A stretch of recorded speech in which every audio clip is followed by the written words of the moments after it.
My garden rhubarb and thyme, sweet chili glazed foraged chicken of the woods mushroom. It sounds crazy, and it is. Oh my God. Wow.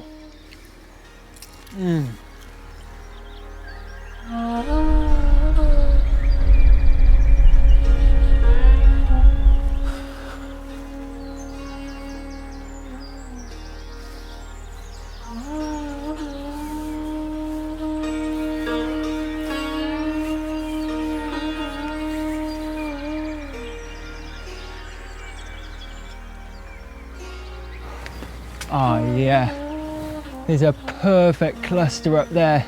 I think it's a bit out of my reach. I don't think I could climb that. I don't know if I'd reach it with something like this, but oh, probably not. I don't really want to knock it.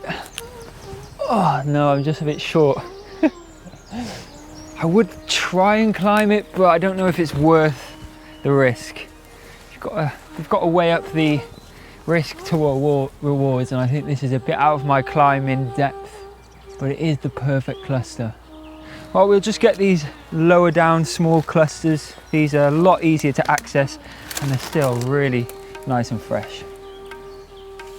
Oh, it's lovely and tender. Just ease it off the tree. It's got a lot of things growing through it, but that's fine. You can just clean it up in the kitchen. Beautiful chicken of the woods mushroom. This mushroom is worth getting into the little corners and underneath the brambles. It's that good.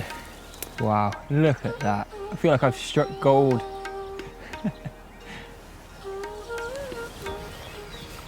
I'm so thankful for this incredible harvest that will keep my family and I fed beautifully over the next few months, maybe up to a year actually, because I'm going to freeze this. But before I do that, I've got to cook something delicious and show you guys what I do with it.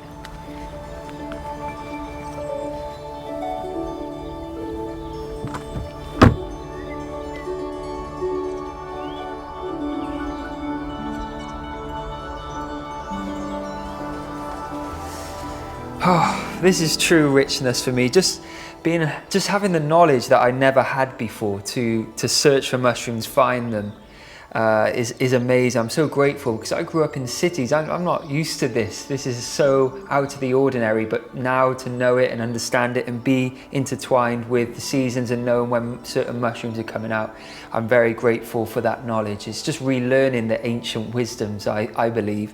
And I love the story about chicken of the woods, in the fact that in folklore, it was believed that the forest gods would produce these chicken of the woods mushrooms on fallen oak trees and other mighty trees for the people that lived around the woodlands. During times of scarcity, they would actually gift them these mushrooms because they're so nutrient dense and there's so much like chicken that it would be a great replacement. That's why it's called chicken of the woods.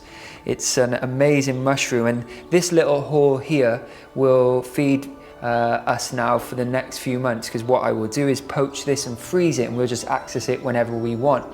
So before I do that, I thought I would honor the chicken of the woods and make something very indulgent, slightly gourmet. I was doing some research and trying to find out what was the most searched for chicken recipe dish on the internet. Turns out it's crispy fried chicken. That is great, and I haven't had that for a few years, and I could make that with this, but I just wanted to do a more elevated version of it using homegrown stuff.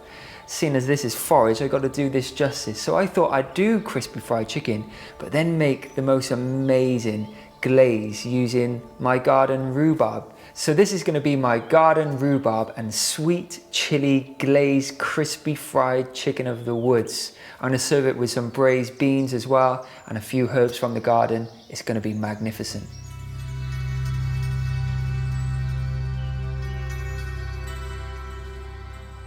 A few years ago, I didn't even know chicken of the woods existed. Living in cities, I was very disconnected to what grew wild around me. I was buying strawberries in the middle of winter in plastic packaging, sprayed with God knows what. I was living a life that was very different to what I'm living now. And I wanted to use this opportunity whilst I cook away to just reflect on some of these changes and the misconceptions that seem to be put out there about myself. If you've been watching me from the start, almost 10 years ago I posted my first video, you would have seen the incredible change and transformation and growth of me and my personality and my content that I share. And indeed, I am so different. When I look back at those old videos, I don't even recognize myself. And I can see how some people would think it's quite an unauthentic change to see someone that looks so different just a few years on.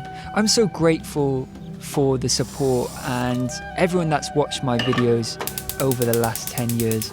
I actually cannot believe I'm in this position to be sharing my content and my life with an audience that mostly is super kind and thankful and appreciative of the content that I share. I started making videos just because I wanted to share my passion for cooking and encourage people to cook for themselves. I always found it super weird that we aren't taught how to cook in schools in most places. So having been a chef since the age of 15, I took it upon myself to try and make a cooking show. I was so shy and awkward and nervous actually, that at the start I didn't think I could quite carry on, but I persevered and I grew and grew and grew and built this audience, and the channel evolved into what it is today. About 4 or 5 years ago, I left London where I was living at the time and moved to the country, back in my homeland of Wales. I did this to save money because living in cities is very expensive, but also because I wanted to learn how to grow my own food. I'd never done it before, but I felt very reliant on all of the systems around me, so trying to be a bit more self-sufficient was very appealing to me. Little did I know that sowing seeds and learning how to grow my food, a few years down the line, my whole philosophy, my whole personality would change. Growing food has cured something which I call a nature deficiency, something that I was definitely dealing with living in cities all my life. I'd never even really touched soil or earth or sowed any seeds. Growing food has taught me what's real in life. The compost heap has taught me what things I must avoid, and even things like life after death. And I talk about all this stuff in a video I posted recently called I Had a Deficiency. And over the last few years, you would have noticed that big dramatic change within me. And I know that some people are sad that I'm no longer just stood in the kitchen cooking simple recipes. But I'm so passionate about sharing all these newfound hobbies and interests, from foraging to herbalism to preservation to reconnection, that I couldn't not post about it. And if that seems inauthentic, then I'm sorry. I'm sorry I'm not making the videos like I used to. And they're still there. If you want to go and watch the old me, then please go and watch them. But I know everything from the music has changed. The clothes that I wear has changed. The style in which I present has all changed. But I now feel I'm truly being my authentic self. I want to try and live as humbly as I can here in Wales and in tune with the natural rhythms of nature around me. And in doing so, that's making me sort of shun many of the norms or the daily conveniences that I once relied upon. Some of the things that I used to do or used to want or used to chase after, I would never do now. So of course I'm a completely different person. And if you ask yourself, how did you look? What were you into 10 years ago? I'm sure it'd be very different to now. And to some it may look like I'm following trends and things like that now, just doing what I'm doing. But I truly feel that I finally found my passion and my purpose, and one that I should have always done, but I was born in the sort of wrong environment. When I speak to my family, their grandparents and their great-grandparents actually all lived out in the country and grew their food, and it's something that we would have all had a connection to. When industrialization happened and farming became mechanized, less humans were needed to work the land, and so we were sort of forced to move to cities and look for jobs there. And that, in my opinion, has caused a great nature deficiency, and no longer humans living by the rules of nature. So we live with a feeling of we're different and we're separate from nature. That means we're not respecting it anymore. So that's my mission, to try and learn the old ways, to try and share that in an entertaining way, And yes, we use fancy cameras. And yes, I'm still connected to the modern world through this whole social media thing. And as I said, I don't know how long I'll continue making videos. But for the time being, I hope I inspire people to go on a journey just like I've had. Whether that's just learning where your food's coming from, whether that's going for nature walks. And if they're not for you, then again, I'm sorry. But I have to share what I'm passionate about. Once again, thank you so much for supporting and watching me, whether you've watched me just recently or watched me from the start. It's really appreciated, and I can't believe I'm still doing this today. It's still hard, it's still a huge amount of work, but I'm very passionate about helping people become more self-sufficient. And I just want to end with, look, if you don't like my videos, please, if you haven't got anything nice to say, then don't say it at all. All of the creators that you watch are human at the end of the day, and, you know, it's nice to be nice.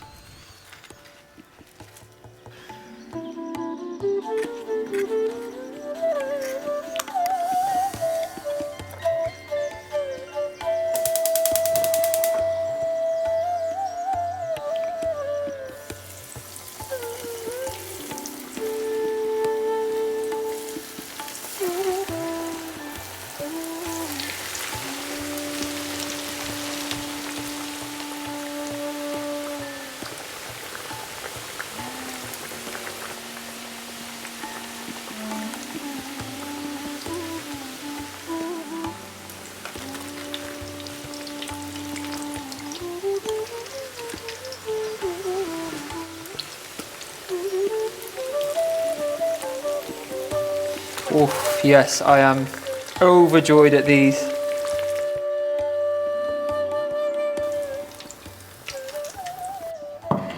Now is the fun part.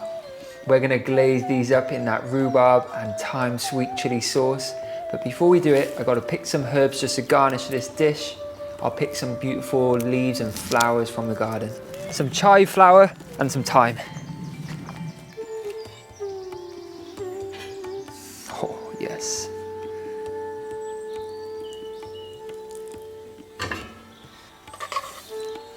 Creamy beans.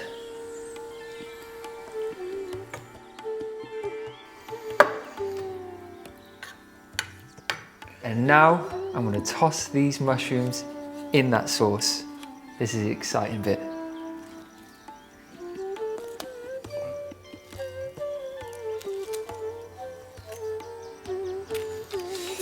Okay. Oh, yes. This is everything and more that I expected it to be. Glazed up in my rhubarb. Unbelievable.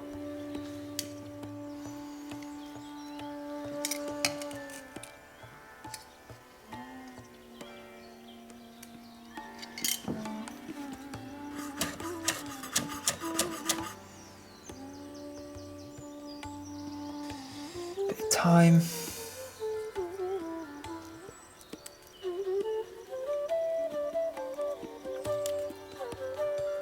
I'm very proud of this, having foraged the mushrooms, grown the herbs and the rhubarb, and now I'm going to garnish it just to finish, finally, with some of my homegrown pickled radish. And that's it, we can taste it in the garden.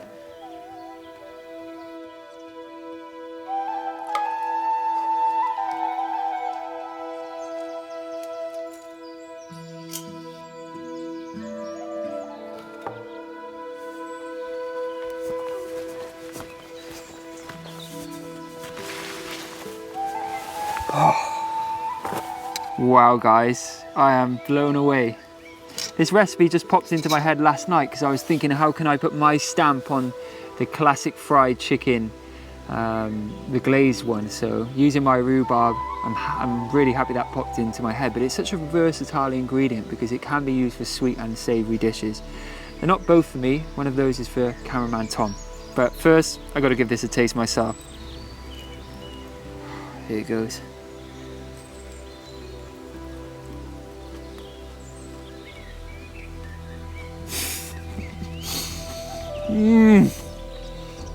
All I'll say right now is look at the texture on that.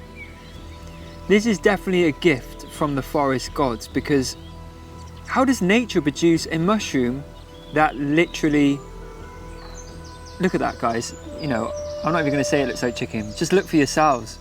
I'm so happy this mushroom exists because I got chickens and I would never wanna hurt them and have to eat them. So the fact that this exists really helps me. And now, of course, I'm not gonna eat it fried and glazed like this all the time, but you can just use it just like you would any other protein. But for a treat, this really, really celebrates the spring harvest of chicken of the woods mushroom.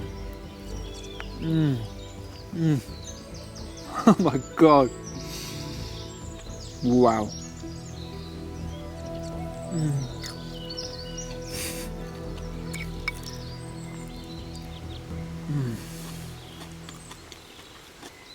Simple beans too. Just absolutely perfect combination. This recipe sums up my style of cooking from the garden, foraged, utilizing what's in season now. And it's not always been like that. It's only since connecting with nature that I've really honored what's in season and what's available to me locally. So I'm really grateful to be able to cook like this. One day when I have my retreat and I'm able to cook for you all, this is the kind of food you'll get. But in the meantime, you can get recipes just like this from my new cookbook, Plant to Plate, which you can get now. Thanks for watching, guys. I'm speechless. This is unreal.